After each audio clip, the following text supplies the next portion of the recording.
Hey, welcome to Speed Duel deck profiles. We're gonna be starting doing this right now. So every week during my Speed Duel local, I play a different deck every week, just to keep the format diverse. Play a different deck because Speed Duel is so cheap and easy, accessible to play.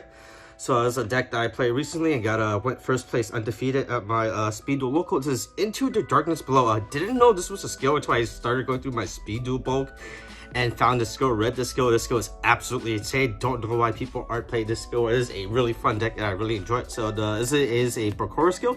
So you flip this during your main phase and activate one of the following effects. You discard a Fiend, a normal Fiend to draw one, or if you have 4 normal Fiends in your deck, you can add any monster in your deck. This skill is absolutely insane. It generates draw advantage every single turn if you just keep having normal Fiends, which I think is very cool. So let's get started on the deck profile. So we played 9 normal Fiends in this deck, so it's very you'll see these are the worst possible Fiends, by the way. So we have 3 Dark Prisoner, 3 the Shadow who controls the dark. This is the most isekai shinobi name ever, and 3 Earthbound Spirits. So the reason why we play these 9, these are the 9 weakest normal Fiends in the game. You don't care about stats. You could be playing Gilgarth. I don't play Gilgarth. I don't think he's needed.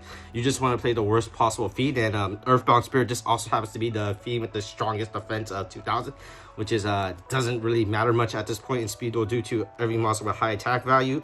But hey, he does that if your opponent swings GD Warrior Link to it, so take 1500. But I play these because these are the weakest possible Fiends for reasons that I'll explain to the deck. So you just discard one of these during each of your turn to just generate draw cards, you know.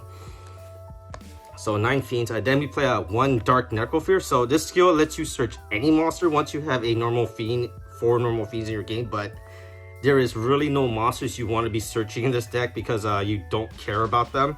So you just might as well play this because this actually is supposed to be used in conjunction with this skill. So you just search Dark Necrofear, banish 3 Fiends because you're gonna have 4 Fiends by this point to summon this, and then just beat over with 2200. Also, if it dies, it equips the monster and you steal it, so that's pretty cool. And then the reason why we played the weakest possible Fiends because we play good spell cards for a normal monster, 3 Creature Swap and 3 Order to Charge. So you basically just don't. Basically, if you're open up too many Fiends, or you play this deck purely go second, by the way, just because you want to get because if your opponent establishes a field, you just normal any of these normal Fiends and then Creature Swap it like take this monster with 500 attack. Or if you're going first, you can technically set this normal Fiend and then use this to pop an opponent's monster, so it does get rid of problem cards. And then 1 Dark Factory Advanced Production. I don't think this is really needed due to the amount of Fiend shot, but there are certain points where like, hey, I don't have enough Fiend, so I technically do want to grab 2 Fiend monsters back into the deck. So you play that because this can add any of your normal Fiends back to your hand. Then we finally play just 6 good cards. So my local plays under the YCS Niagara list. I think it's the only way to play this game because I don't like playing the game without a ban list because the game is really not fun if you don't play under the YCS Niagara list due to the fact that you're very limited in your deck building and it's not as fun.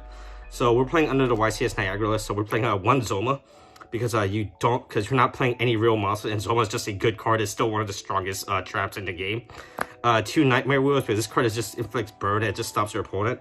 And then finally 3 Book of Moons as more support. So you just play a bunch of support cards for this deck to just keep generating advantage with your draws to a point where you can just Creature Swap, take the biggest monster to swing, or you just break their board using Order to Charge. And then finally you just have power cards like these and the Dark Necrofear to close out game. I think this deck is very cool and very sweet because of that.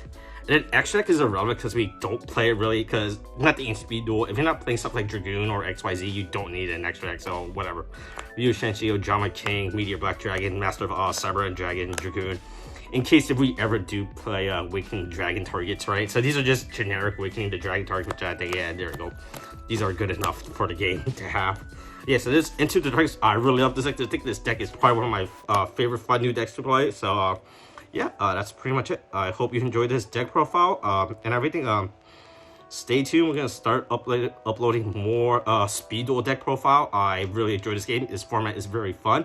My local has been very supportive of this format where we get enough players every to run a tournament, and I think it's just great.